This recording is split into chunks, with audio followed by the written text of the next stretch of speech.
Welcome to Zen Footsteps. My podcast is designed to invite you to explore new perspectives and challenge the way you see the world. Through engaging conversations with thought-provoking guests, we're going to delve into the idea that you can transform your thinking and inspire personal growth. From redefining success to uncovering unconventional paths to fulfillment, each episode is a step towards expanding your mind and embracing the journey of discovery. So join us as we walk alongside innovators, thinkers, and change makers who can help you see life in a whole new light. Hi guys, welcome to another amazing episode of Zen Footsteps. I'm absolutely delighted for my next guest. She has an incredible accent. You know, here in the UK, we're so used to people sounding very British. So Gabrielle Washington, what a great name, is a spiritual teacher. She's also an intuitive guide and also a conscious creator. Her work is really all about helping people reconnect with who they truly are and live from a place of awareness, alignment, and also purpose. Now, she's really passionate about helping others break free from old patterns and also to master the mindset and embody the highest version really of themselves. Her journey has been one of healing, awakening, and also remembering, and she shares this very openly with others. And this transforms the possibility for anyone. Now, she believes that really we all have the possibility to grow and to evolve and to make an impact. And we can all do this if we become more self-aware. Gabrielle, hi, welcome to Zen Footsteps. Hi, thank you for having me. It's an absolute pleasure. So tell me about your journey. Where did it all start? Were you a kid? What was the journey? How did it all begin? Oh, not well. When I was a kid, I had a lot of trauma. It was a lot of trauma growing up. Right. Some of my gifts did come in when I was a kid, but with the trauma, I closed them down. Yeah. So, I'll give you a little bit of my backstory as a kid. My mom used to be on drugs, and then I stayed with my great grandmother. So it was like a really childhood that wasn't really just family oriented. And Right. so my mom is sober now. She's been sober for over 20 something years. So we have a wonderful relationship. But I had a lot of healing to do from that. And so that right there and all the trauma that I went through. Actually, I started getting sick in my 20s. I went to having congestive heart failure, severe migraines. I was on disability. I was almost 300 pounds. I used to be severely sick. I was on 20 some prescription meds a day. Wow. And so after I saw the accident that caused my boyfriend at the time, which is my twin flame, that caused his death, I had a spiritual awakening. After that, I had PTSD because I saw the accident, but then he started communicating with me. And so from that, that's when I started just getting really into myself, healing myself. I'm going on this spiritual journey. That's when I discovered I was a medium and I could talk to the other side. And so it's just been a transformative journey since then. Well, that's pretty incredible because I find that with most people that are healers, I don't know if you agree with me, definitely in my case and all the healers that I've had on here, it's almost as if we've incarnated with this idea that we have to almost be awoken, but almost like kicked awake by having trauma, and at the time when we're going through the trauma, we're going, wow, this is just horrible. What's wrong with you, God? Are you punishing me? And but the trauma almost like it's almost like shaking us into consciousness. Was that kind of pretty much with you that happened Yes, with you? exactly. It was like a catalyst. It completely just like shocked my nervous system. And then I started doing deep healing, shadow work. And I actually don't take any of those prescription meds anymore. I've been off all those pills for at least my youngest is 6, so about 6 years now. I've been off all those medications since then. I don't take anything. And it's been because I had to get rid of the trauma. That's really what it was. People don't understand that trauma can really cause you to be physically, mentally, emotionally sick. And when I started doing the deep healing work, I started doing all the shadow work and stuff like that, then all that just started transforming. And with the trauma itself, what was the journey or the process that you went through with that? Did somebody approach you, or were you drawn to a particular person, or was it just all self-done? No, really, it was just me when I started connecting with my higher self and my spirit team. Like this, it was really like I really just had to get thrown into it. And so I did a lot of meditating. I was researching. I love Dr. Joe Dispenza, researched all his work. Yes, love him. And then I started meditating daily, doing his meditations. And then I just started to reading more, just learning about the subconscious mind. I studied NLP, how to reprogram my subconscious thoughts. And so I just went on this journey of healing myself first. It's incredible, isn't it? I mean, Joe Dispenza he's one of the Yeah. greatest kind of he's like I don't necessarily like calling people gurus, but he is like a guru, right? And I Yeah. love the way his story when for those listeners who don't know, who broke his back and he was told he'd never walk again, right? And Yes. he did all of that. And for myself as well with trauma, what I found was that, like I said to you, I was shaken into the trauma and I had to do that healing. The hardest thing I would imagine for you, and I had this as well with Charlie Goldsmith when he came on the show too, is that when you and I speak the same language, I get that. But people outside of that, when we start talking about twin flames and spiritual guides and that, they kind of look at us as we're a bit cuckoo still, you know? And Yeah, they do. how did you deal with that? How did you deal with that? I've always been different in general. And so I've always been a little weird in general. So I've just started embracing who I am. And like I have clients that come from strict backgrounds because I was raised up in the church and stuff like that. I have clients from all different avenues of life. And I really learned how to bridge the gap between helping them to see where they are now to where the journey. I just direct them to find their own way. And so I kind of teach in the regards of spirituality as well as quantum physics, science, and stuff like that. Because when people get into the scientific matter, then they're like, oh, well, this isn't just so woohoo. You're speaking my language because especially with quantum physics when we talk about string theory, and I often say to people, look, if you pluck a guitar, I play guitar. If you pluck a guitar string here, the one below it vibrates, and that's that vibration. That's what we're trying to do. We're trying to get that vibration of each other's frequency and guitars and stuff. So you mentioned something very quickly there, and I wanted you to explain because I know what it is, but it's always good to have it from a healer like you explain, which is twin flame. Can you explain that to the listeners? What is a twin flame? The best way I describe twin flames, I give the analogy I love to give, is that imagine like souls. Imagine like a mother having two identical twins in her womb. And so a twin flame would be that resonant soul that's exactly identical to that soul. Now, when we go into into soulmates and stuff like that, you can probably say they're like the siblings to those twins or anything like that. So it's just like a resonance and frequency that is identical in the beginning, and then they just separate to be able to experience the rest of this reality. Yeah, it kind of makes sense. It because I always used to think I always get confused between soulmates and twin flames. You know what I mean? It's like my Yes, wife is definitely my soulmate. You know what I mean? yes, And I think of twin flames. It's a great analogy, actually. You're talking about being like one of the same and you ripped apart. But it's quite interesting as well. What I have found with twin flames, and I've come across this quite a lot, is sometimes when they're together, it's almost like the energy is too intense. They can't. I think there was some kind of Marvel thing when I saw this. You know that when this kind of two Marvel characters came together, they destroyed each other because it was like the energy, like positive and negative of battery, and they had to be kind of separated. Whereas with soulmates, it's the masculine feminine, isn't it? You can be together because the energy's there. And so let's go on a journey. Okay, I've come to you, and I've had trauma, and the other thing too about trauma. This is interesting. I'd like your opinion on this. I find a lot of people try to out trauma each other. Does that make sense? Um, yes. yeah, but my trauma's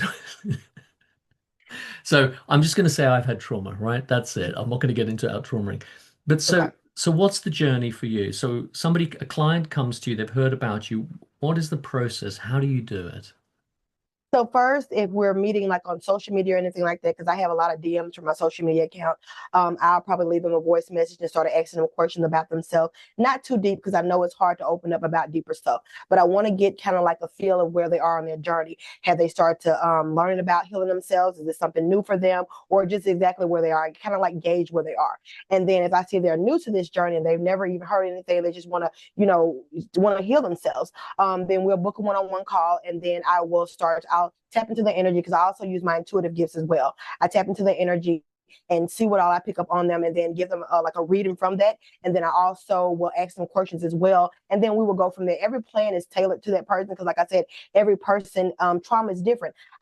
Trauma is subjective in general. Nobody trauma, like you said, nobody trauma is better than anyone else. I've had clients that came to me that didn't even realize they had trauma, but when we started pulling back the layers, they're like, oh, well, I supposed to have had this perfect childhood. That was trauma to me. I took it this way, not even realizing that. So it's just different for each individual person. It's true. I look back sometimes and I've been in practice 30 years now treating patients. And sometimes I'll come in and I'll have a patient on my couch and I'm treating them and they're talking about some sort of trauma. And inside I'm thinking, oh my God, that's nothing. It's like nothing. I think I saw my first Yeah. dead body when I was 6 years old. I've said this before. And I grew up in a very, it was quite a trauma environment. But the funny thing I find about trauma is when you grow up in a trauma environment, you get used to it. Yeah. It just becomes you think this is the norm. We classically see this of, say, a woman that's beaten up by her father will choose to go out with a guy who then beats her up, Yeah. and the other thing too I've noticed as well, and I'd love your opinion on this because we're across the pond here in Blighty in the UK, as they say. Um, I seem to see in America right now, America as, let's call it an entity, is traumatized. And what's going on, do you think? It is, I look at it as it's still a beautiful time to be alive. I tell people this all the time. It's a beautiful time to be alive. Right now, I always tell people for us to heal, we haven't really healed a lot of the deep wounded issues in America. And so right now we're seeing all this come to the surface to heal. I always tell people, I give an analogy like this. If you have a cut and it's infected, it's not going to heal. You have to get rid of the infection first for it to heal. So right now what we're seeing in America is the bubbling up of all the infection, all the lies, all the different things. And so now collectively people are waking up. It's pushing them to face their shadows. I always call it the mass shadow work of the collective. So that's what we're seeing in the United States right now. Yeah, I think so. I heard a really good thing where they say if you take a piece of paper and you scrumple it up, and let's say you've been caused trauma externally, and you throw it on the floor, and then you say, right, you've got to apologize. So you do your best. Look, I'm really sorry I caused you trauma. The paper's still got lines in it. It never really heals, but it's how I suppose you integrate that trauma to become part of you. And I think one of the things I find with a lot of clients is the forgiveness, but forgiveness of Yeah. yourself. The forgiveness of yourself seems to be the hard thing. And I think that one of my greatest heroes, there's two of my great heroes. One was Nelson Mandela and the other one was Gandhi. Probably Gandhi more because I just love his whole philosophy. I mean, Gandhi brought down an empire with love. And a lot of people go, oh, yeah, but Gandhi this and Gandhi that. But Nelson Mandela did something quite incredible. He said that we have to forgive. Now, I get that's hard to do because we had apartheid, you know what I mean? And it was brutal and horrible and that racist undertone. But he was an incredible man. But his trauma was worse than a lot of people have ever experienced. And I think forgiveness is so important, and my time spent in Africa, I realized that education is also important. Because I used to go to Africa, and what I would do is I would go and give out aid. The problem with giving out aid is you make people victims. Whereas you Yeah. educate them, you give them that fishing rod to fish, for the rest of their life, as they say, so something like that. So, do you find you have a particular age group that you come to more? Are you seeing trauma in younger people, older people? What's the kind of thing? Well, my clients range, but most of them are like around my age group, like the millennials that are doing the healing work. And then I have some older clients too that are looking at their wounds. But most of my clients are usually millennials. They grew up in chaotic childhood Mm. or had to be perfect childhood. They don't want the same reality for their kids, so they wanted to heal, look at themselves and heal their wounds. And I always say, like, I feel like millennials and the younger generation after us are gonna be, we're the ones that's like holding the bridge for them, but we're bridging the way for the next generation to be able to even make it better. So yeah, most of my clients are like millennials. Because it makes sense. Because I look at my daughters. I had three daughters, very strong women. I brought them up to be really strong, and their mother did too. And one thing I found about the millennials is they're really much better than we ever were. They talk more, they're accepting more, they're accepting of in so many different levels. My daughter, particularly my middle one, she's a singer and she's a feisty thing. Do you know what I mean? She fights for the underdog. And all my kids are like that. And sometimes they say to people, I gotta meet my dad, he's a real hippie. He's really they think I'm a bit woo-woo sometimes. Do you know what I mean? But it's interesting, isn't it? Because I've also noticed in the world now, it's easy to be spiritual with a pound in your pocket or a dollar in your pocket. There's a lot of people out there that say that they're healers and that. And one thing that Charlie Goldsmith talked about is he talked about setting up some kind of thing that we can be tested as healers because Mhm. then doctors, medics can actually look at us and go, hey, actually, this person, there's something we don't know, but send them to that. What's it like in America in relation to medics and healers? Are we still in the dark ages with this, or is there a change? People are waking up. Like I said, I've had clients. I've had actually clients that had psychiatrists, and when they started working with me, like they never could get down to the root of the trauma, and they had them for years. And when we started working and looking at their shadows and their wounds, and I've had clients tell me like I actually fired my psychiatrist because I was able to finally get to the root of what was going on, and we did all that in just 6 weeks. And so I see this transformation where, and that's why I see a lot of psychiatrists and psychologists over here, they are learning to integrate the spiritual aspect of it. They are waking up to that is more than just this physical aspect of this reality. And so I feel like when we're having this integration system that's going on over here, people are hiring more coaches, people or psychiatrists that are more in tune with the spiritual aspect as well. So we are seeing a awakening of that. And do you find with a lot of the clients that you see now that come to you and have these transformational moments, and suddenly does that then go, do they then leave from you and go, wow, I've got to get this person out of my life, they're negative, or they kind of break away, is that right? Yeah, once they started looking at themselves and loving themselves, they started realizing who they truly are. And once you started loving yourself, I always tell people when you start to truly loving yourself, you don't accept the crumbs. You don't accept the stuff that doesn't is not in alignment with you anymore. So of course, I've had people to get divorced afterwards because the relationship just wasn't serving them anymore. But they're in the best area of their life now. They have a booming career, all this other stuff. So yes, you will see. I would tell people one or two things are going to happen. I tell my clients this all the time. When you're with someone, whether it's a relationship, family, or anything like that, one or two things going to happen. When you start vibrating higher, you're gonna trigger them, and if a light inside of them wants to be able to come where you are, they're going to start vibrating too. If not, it's still their choice. You have to make the decision that do you want to leave and continue on your path, and if so, they will stay over there, and you have to be okay with that. It's true. It's a really difficult one because I think there's a book called I'm Okay, You're Okay. I don't know if you ever come across it, but basically, if I'm okay and you're okay, that's cool. And also I've looked at a lot of near-death experiences, and they talk about, if you talk about the energy centers, the chakras in the body and the different colors, what came across in a lot of the near-death post-hypnotic kind of past life stuff that people took them to, because most hypnosis, what it does, it takes them back to maybe a past life, but this guy actually took them to the life within their spiritual self. And what was really interesting is the different colors that these souls kind of became as they became higher and higher. But the thing that really struck me about the whole book was that when you die and you're spiritually advanced, you don't need to go to belong to a spiritual group. You're just advanced, because I think where a lot of them are, I like yourself, I grew up in kind of religion wise, it was the conventional religion. And I found that it was just saying the same old thing again and again. And the idea of going to heaven and sitting on a fluffy cloud and doing nothing just didn't make sense to me. And the universe expands, consciousness expands. So why would the soul not expand? And I think that that's what. Do you get people coming to you that have never come across your concept, but almost come dipping their toe in the water? Yes, I do. I do. And it's something in them. And I always tell people, because we on my live, me and my co-star, we go live every Thursday on TikTok.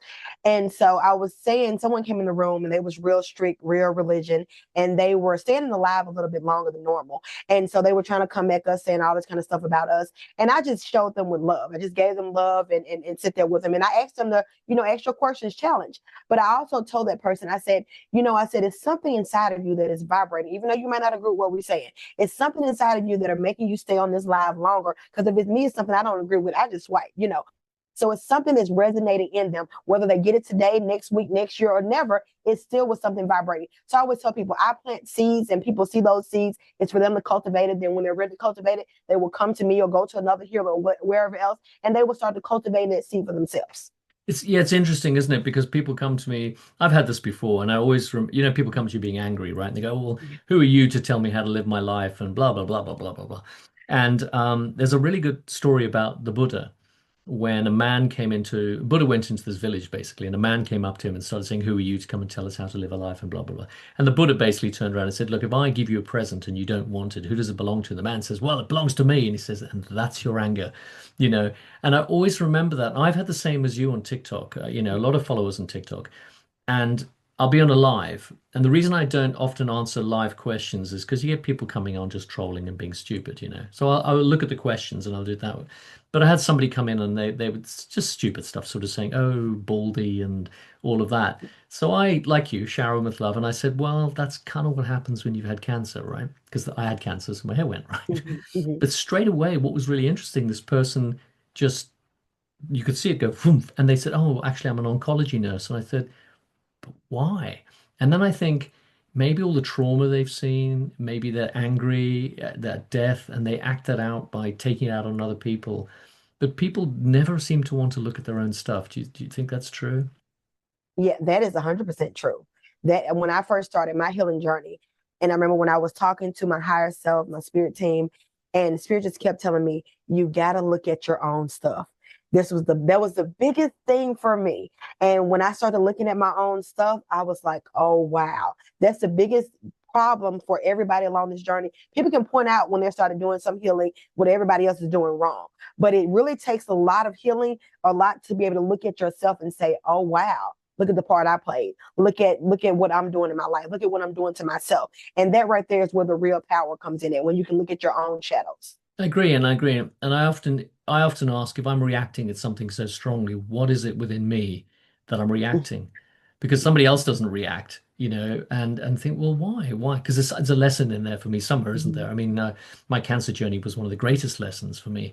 It taught me about mortality. It taught me about, money's not important, people are important, love's important, you know, all that. So what age were you when your sort of trauma first happened? What age were you round about? Trauma first started for me.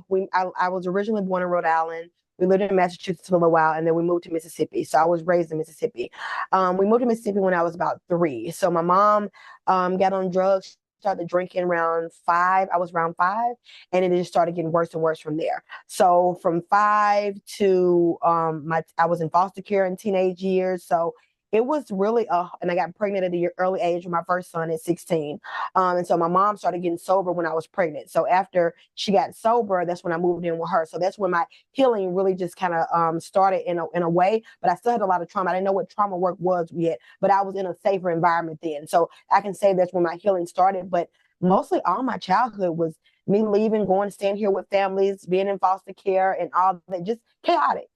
It's sad, isn't it? I mean, Yeah. I look at it, and even when forgive me, but when you're saying that resonates in my heart, you know, I can feel that in you. I had that sort of, I don't know why, I had this little picture of you as this little girl, do you know what I mean, and being quite lost, and it kind of wanted to rescue you, you know, Yeah. Because Yeah. it's, Yeah. I remember in South Africa as a child once, and I must have been about your age when that trauma started, and just I had picked up a piece of bit of cement and I started carving a heart in it. I remember when I did some trauma therapy stuff, and he said it was like that was your heart. You were you kind of trying to fix, and and the amount of the pillows I've punched and all this kind of Mhm. stuff, and I think that I think that we're in trauma. The world's in trauma. I think the world needs healing. I look at even Trump right now in power, and there's this real from the UK. What we see is this split. It's either you're left or you're either right, and I kind of don't buy that. What I buy is somewhere in the middle is the truth, and somewhere in the middle we've all got our pain. And I remember the Native American thing where they sat around a fire, and this guy said, "What do you see?" And he said, "Well, I don't see that." And they got up and changed places.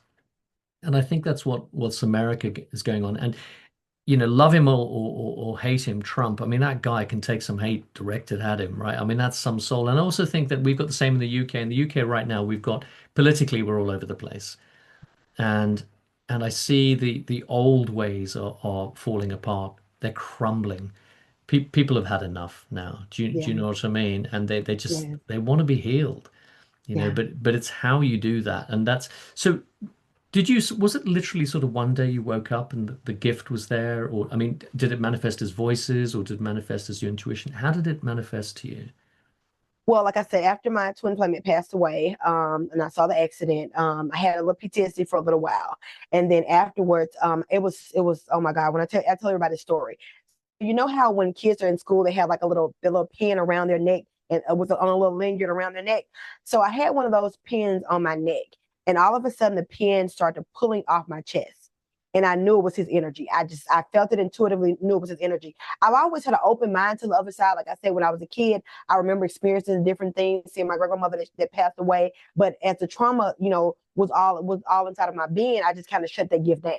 I always tell people I feel like in vampire movies, I cut off my humanity switch. So after he passed away, that catalyst started waking up my gifts again. So that's when I realized I could talk to him, and I started talking to archangels, and then I went on a shaman retreat. She told me that I was a medium, and it was just like this whole journey of me going inside of myself, figuring out things, communicating with the other side, and then so it actually just woke me up like that, and so I started doing a lot of deep healing, and the illnesses that I started having started going away gradually as I started meditating daily, taking supplements, all the different things. So it was just that was the catalyst for me, actually.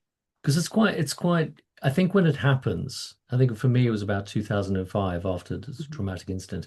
I think when it happens, first you think you're going crazy, right?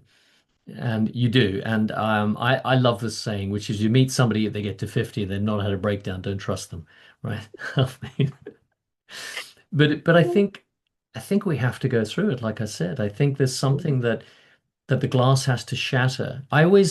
I think most of my life I felt there's a veil like between here and the other side. I kind of want to part it, but I quite can't do it. Does that make sense?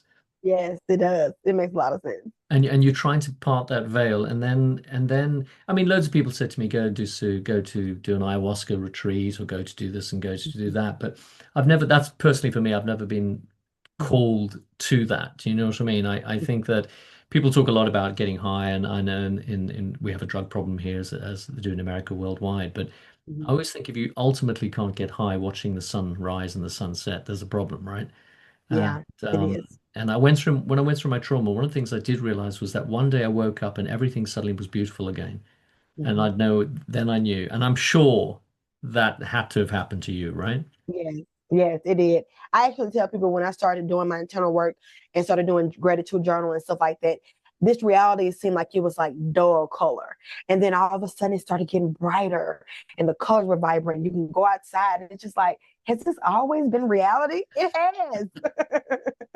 I'm so with you. I remember that my wife is very much my soulmate. And but prior to that, relationships I've had, I knew something was not right because I'd say something like, isn't that tree really beautiful? But I don't mean beautiful, I mean really beautiful. The golden. I'd describe it like some kind of artisan, like I don't know, Van Gogh or something like that. Look, isn't that beautiful? The gold and the light. And they go, yeah, yeah. And I go, what do you mean, yeah, yeah? You know what I mean?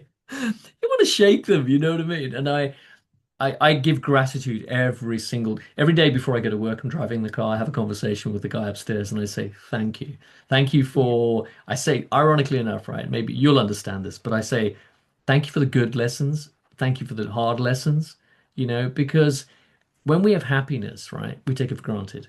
yeah, But when yeah. we have trauma, you know, we really go on about it and on about it and on about it. And I think the Mhm. hardest thing with any negativity is not to get sucked in. How do you not get sucked in? Do you have like a protection method, or what do you do? Yeah, I do this work daily. Like this, like I tell people, this has to become a lifestyle. It's not nothing you do for a day or a week. You have to learn how to integrate this in your being. So I do when stuff comes up inside of me, I'm doing shadow work, looking at wounds. If something triggers me, I'm identifying, asking myself questions. Why did I get triggered? And then I meditate daily. I do different kind of breath works, just a lot of different things that keeps me energetically and spiritually aligned. Yeah, because breath work is. I'm glad you touched on breath work because again, it'd be interesting. I think a lot of people don't breathe properly. Yeah. Oh I no.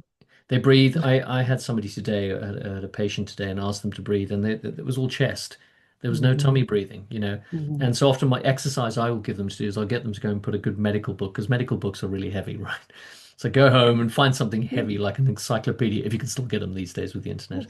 But put it on your tummy and just in and out. Do you know what I mean? And I explain about there's a guy that's worth listening to a podcast I did. I did an interview with a 33-degree Mason, and that was fascinating because before all of this, and I came to the conclusion myself that you have 33 vertebrae in the body, right? And there's 33 degrees of initiation in the Masonic. Christ was 33 when he died. So that's the crown chakra, right? Yeah, And as we yeah. go, and they call it in the Bible, it's hidden, they call it Jacob's ladder. So Jacob climbing up to heaven was the Yeah. ascension of going up. And then when you get to the top of the head, do you remember when your babies were really small? You got the soft spot here at the front. It's called the fontanelle, but it forms a Mhm. cross going this way and that way. Mhm. In the Indian tradition, that right through there is what they call the cave of Brahma.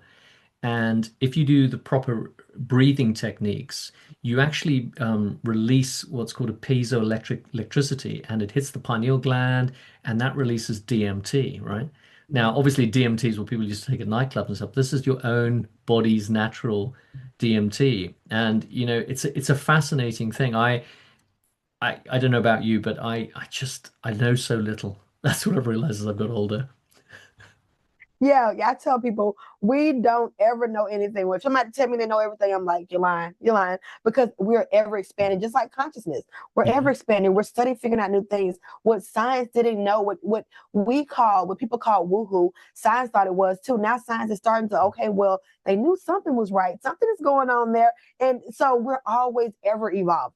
It's true. It's true. There was a time I remember. It was probably post 1985, or no, sorry, 1995. Mm-hmm. And what they used to say if you're a chiropractor is you're kind of weird and whatever. Now chiropractic, and I know in America and the UK, it's in America it's the second biggest thing after medicine. Do you know what I mean? There's chiropractors Mm-hmm. everywhere. And from a healing perspective too, there are now. When I was growing up as a kid, I was born in '65, and I remember growing up. Anybody who did yoga was like weird, hippie, flower power. Everybody does yoga now. Businessmen come in, they do yoga, their mums do yoga, their babies do yoga. And I always think that complementary, like what you and I, the way we work, I've always been thought and been told we're 25 years ahead. Mm-hmm. Does that make Oh, I can sense? see that. I can see that. I can see that. So if you go I back can to see that. your life 25 years Mm-hmm. back, what Mm-hmm. you were Mm-hmm. doing then that considered woo is now normal. Yeah. And I think we Yeah. have to be the pioneers, right? Yeah. Yes, we do. You have We to do. We be. are pioneers. I think so. It's really important. So somebody comes to you, and they've got trauma and they've heard about you. Mhm. Do you kind of talk me through that? I just want to really kind of understand it because we'll work differently. Yeah. Do you Mhm. do you tune in? What's the imagine that you're working with somebody and I'm saying to you, right, how did you do this? How did you find out? How do you do that? Well, I asked them some questions about themselves to see where they are. Like I said, just to Right. gauge them. Ask them, what all they feel, free to share. And then from there, then I'll start to get a sense of their energy then when I'm talking to them. And then if we're like, say we're on a call, their first call with me or whatever. Beforehand, I would have already asked them a few questions about, if they want to share anything about their childhood. If so, then, what do you want to share about your childhood? Where do you feel like this trauma is coming from? And sometimes they do know, sometimes they don't know, whatever. And then it's really when I can be on that call and latch into their energy and start to feeling, their different energy signatures. When I started asking them some questions, then that's when I'm able to pick up on what's going on with them. And then from there, I will, start to help guiding them through, and then asking them more questions, and their answer back, and they'll be like, oh, I never thought about it that way. Oh, I didn't never seen it that way. And then we'll start to being able, they'll trust me a little bit more, so we can start cracking open some of that deeper level stuff. And then that's when we're able to go on this journey of, okay, well, this is what's going on. Let's start looking at this, and this is what's coming up. And then we go from there. And do you tune in at any point for help from a higher conscious point if you feel that the client is not, Yes. is sort of, you do, so you do that as Yeah. well. Yeah. And Yeah. when that comes to you, does it come as an intuition? Does it come as a feeling? How do It you, come, well, my gifts are clairaudient, clairsentient, okay. so I can feel the energy feels. I get downloads when I can hear them. I hear them inside of my head with my own voice. And I always tell people, like my boyfriend asked me that one day. He was like, how do you know that what's your voice and what's, your higher self voice and all that?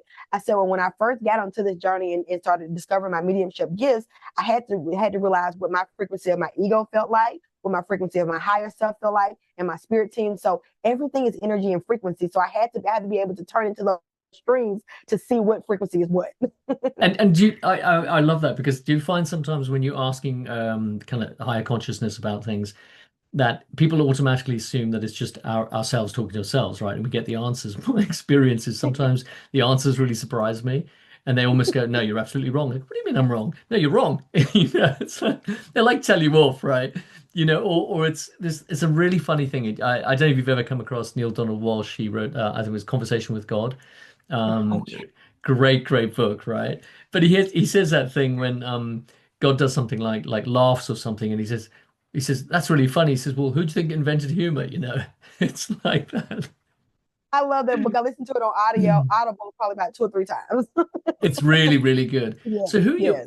within currently with what's going around, who do you look at out there that you think is really good? Who do you look at and go, wow, these they're genuine? Because there's a lot of charlatans out there, right?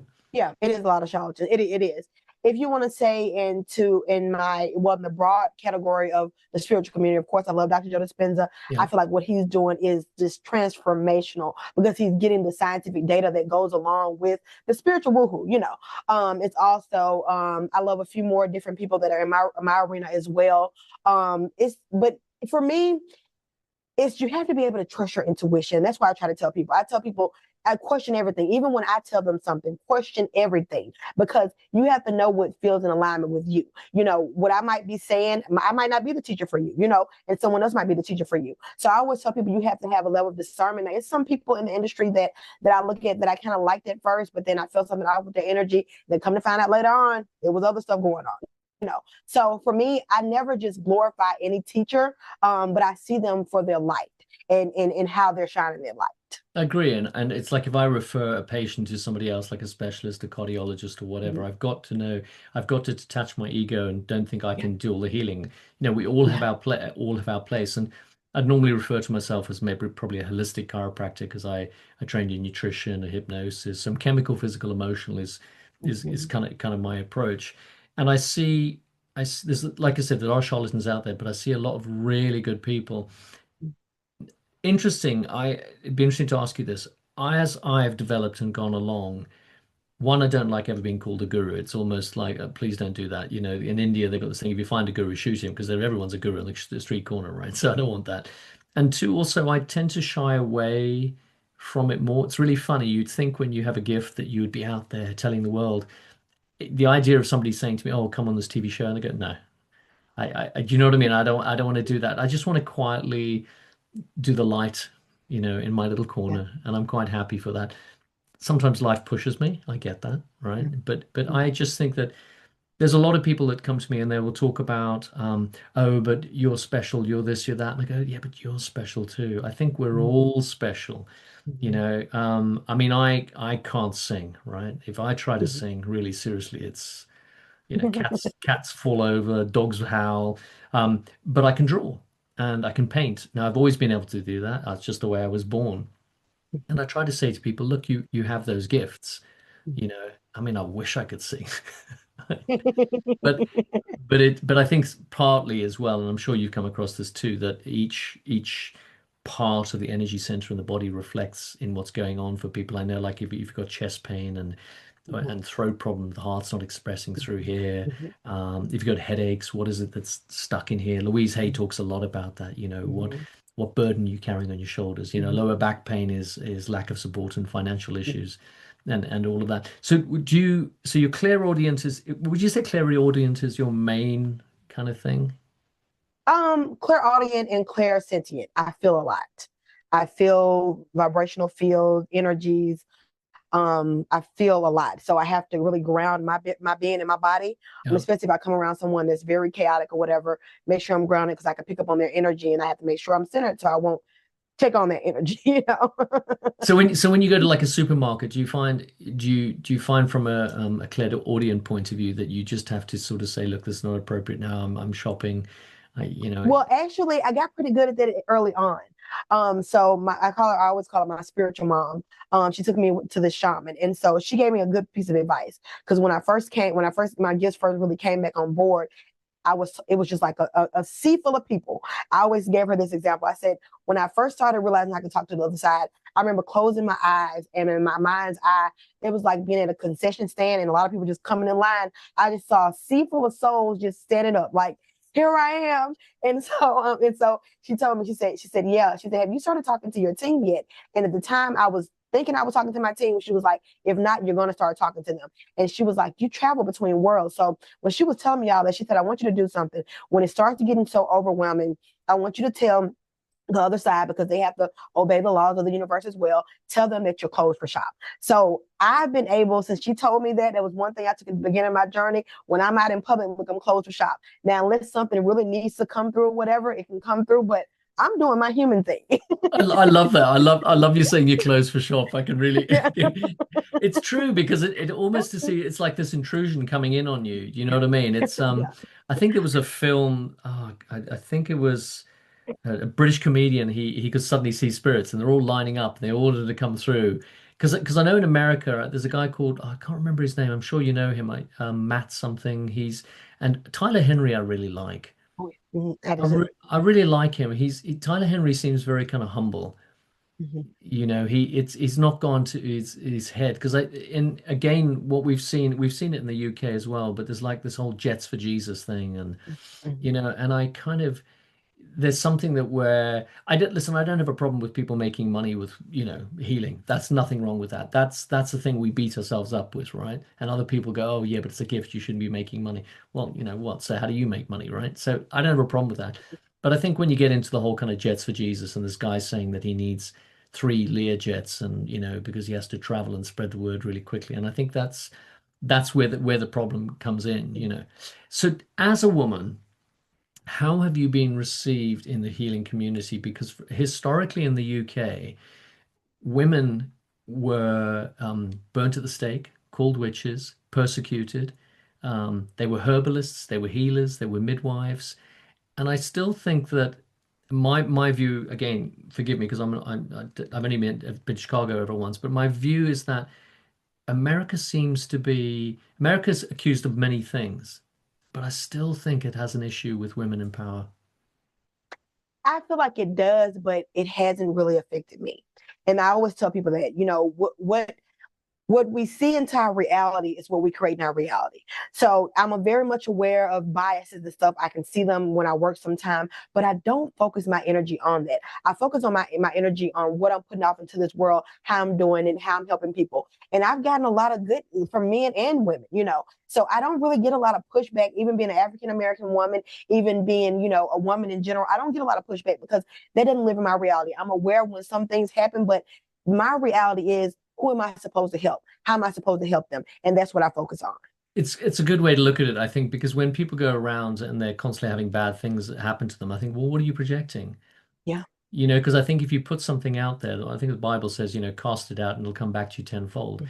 But I think Yeah. that's true with negativity too. Yeah. If you always start the day thinking, oh, this is going to happen, it's going to cascade from there, right? I mean, Yeah. there's another guy that I like, and he healed loads and loads of people, and they said he was this incredible healer, and they kind of almost like want to worship him, and he's very humble, and all he did was he said to people, every day in every way I get better and better and better. That's what he told them to do. That's all they did, and I say to people, they say, oh, that can't work. And I said, what do you got to lose?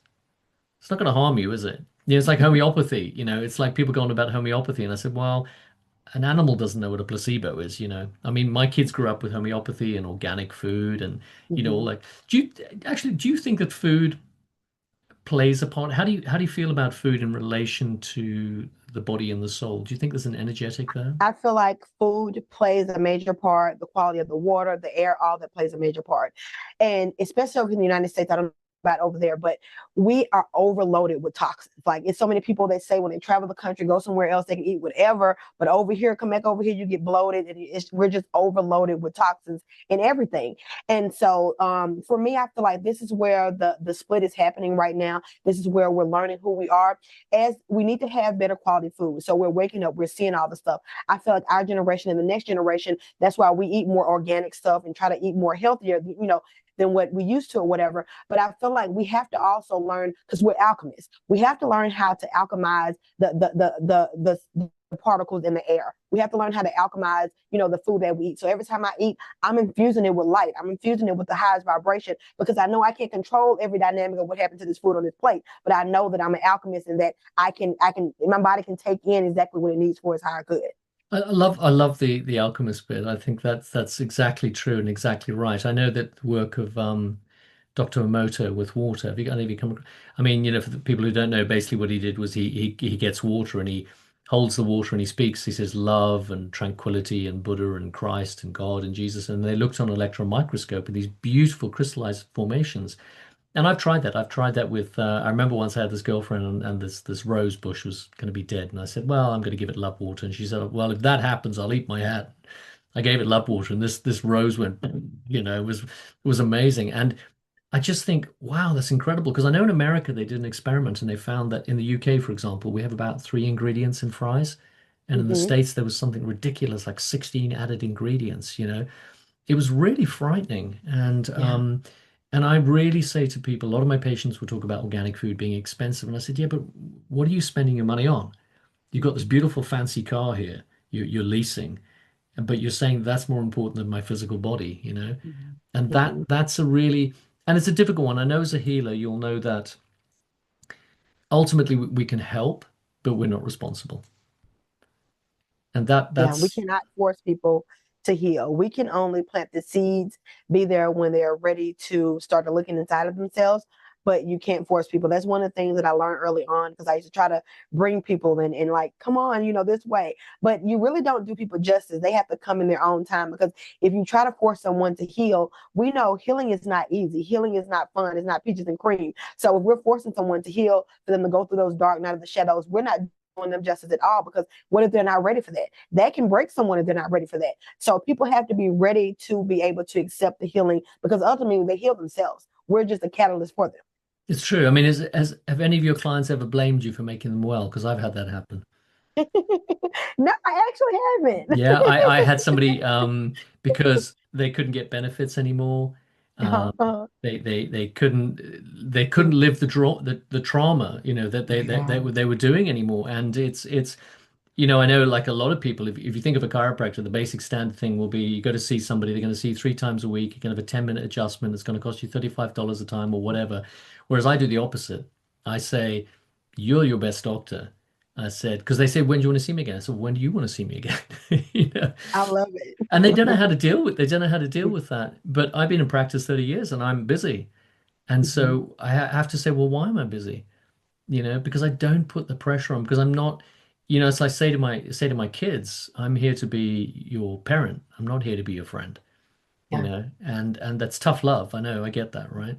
But now that they're in their 20s, they get that. I've created these beautiful girls that can stand strong on their own 2 feet, you know what I mean? And they've Mhm. inherited that from their mother too. She's a strong woman too, and even though that we split when the kids were young, the one thing I would say, she's a really good woman. We as parenting, we clashed a few times, but that's life, right? And I think Yeah. as well, I see that in America too. I see a lot of, we've seen it in the UK too, a lot of the fathers just aren't around, Yeah. Yeah. That's and that's true. And I know it has a lot to do with trauma, just trauma repeating the loop. I have two sons, and they're 17 years apart. My oldest son, his dad it wasn't really in his life like that. And my youngest son, his dad is in his life. I'm with his dad now. And so it really stems a lot from trauma. If they don't look at the cycles, they will repeat the cycles. And that's exactly what we see when we see absent parents or people on drugs or anything like that. It's just the trauma repeating itself until someone decides to break the loop. I think so. And one of the things I've found that breaks the loop really well is forgiveness. Yeah. I remember at school there was a couple of kids I didn't get on with, right? And I look now, and one of them, he became an alcoholic, and he's dead, and all these things. And I now, as an adult, understand their home life was probably not very good, and they were acting out their trauma, and they probably saw me, and they thought I was okay, and what it's like at school. You get picked on if you're different. Yeah. You You know, do. and children can be very mean. you know Mhm. they can be really, really, really, really mean. But I think that again, I look back and I'm very happy for my life. It sounds really strange to say thank you for my trauma, right? But you get it, right? Yeah, I get it. I get it. I said this to my boyfriend the other day. I was thinking about, I said, I really think my trauma because without it, I wouldn't be who I am now. No, it's true. Well, you wouldn't be the healer, and maybe No, those maybe no. those Oh, maybe those energy centers to make you clairaudient wouldn't have opened up, yeah, which yeah. is really interesting. So in terms of the clairaudience, is it is it like do you have one guide, two guides? How does it work? Well, I have when I get ready to sit in my channel and in my center, I bring all my guys that are working with me right now to the meeting. I look at it as a meeting room. Yeah. And then the ones that are meant to channel or come in, they will come in and then deliver the message. Or if I'm doing a mediumship reading for someone, I'll ask their whoever is coming across to come in, sit at the table with us, and then they will be at the table with us to be able to deliver the message through me. So I'm the radio channel, the signal. And can people and can people sort of, if people want to kind of reach out to you and work with you, can they do it from different countries like you and I are doing now? Yes, yes. Yeah, they can. Actually, if you go on to Goddess Alchemist on TikTok, that's one of my major platforms. My Okay. website is in construction right now, so I don't have my website, but at there I do have a stand store. And so in my stand store it has all my services and stuff like that, whether it's me working with clients to helping them heal. I also work with brands as well because I'm a conscious UGC creator. And so all that is on my stand store. But yeah, they can find me on all my social media, Gabrielle Washington. You can look me up all the places. And so yeah, they can So, find me so there. if I want to send people to you, I'd go Gabrielle Washington. I would look for you on just like on Google or Yeah, where. yeah, yeah. You can look me up on Google. Yeah, and it will pull Okay. up my Facebook page, and it'll pull up probably my Instagram page, and probably my TikTok. Yeah, Okay, so you're happy for people to reach out for you because yeah. Of great. course. Yeah. Because after this, because what tends to happen when people come on this podcast is that suddenly people start, you get people from around the world like getting hold of you. You know what I mean? I even have people, I think at the furthest reach, I had someone in Papua New Guinea of all places. You know what I mean? That suddenly these people I've had clients from around the world too. So yeah. yeah, it's really weird because I've also Yeah. got this goes out in all the podcasts, but it's on YouTube too. And it's what's really nice about this is because we're filming it too, people will go to the YouTube channel and see you. And I think it's always important because we buy the messenger before the message. And I think it's really nice because you have a really good energy about you. By the way, everybody, Thank she has a very good energy. So you have a you. good you have a great energy about you. So good. So okay, so we have this little tradition which I told you about before. So I always ask people about a favorite quote, and because we've all got one. Okay. Yeah. So okay, so what is your favorite quote? Your light doesn't ask for permission to shine; it just does. Because your light is meant to shine. It's meant to be the bright star that it is, and you don't have to be afraid of it because a star isn't afraid of shining just because another star shines. So just live in your brightness, live in your light.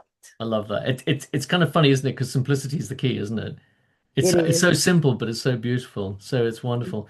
Listen, it's been lovely having you. Thank you. I do love your accent. It's Thank you. great. I love Um, yours too. Thank you very much. So we're going to get this out there pretty soon. And thank you for being on the show. Really appreciate it. And can you just tell again, just once more, just tell how people can reach out to you?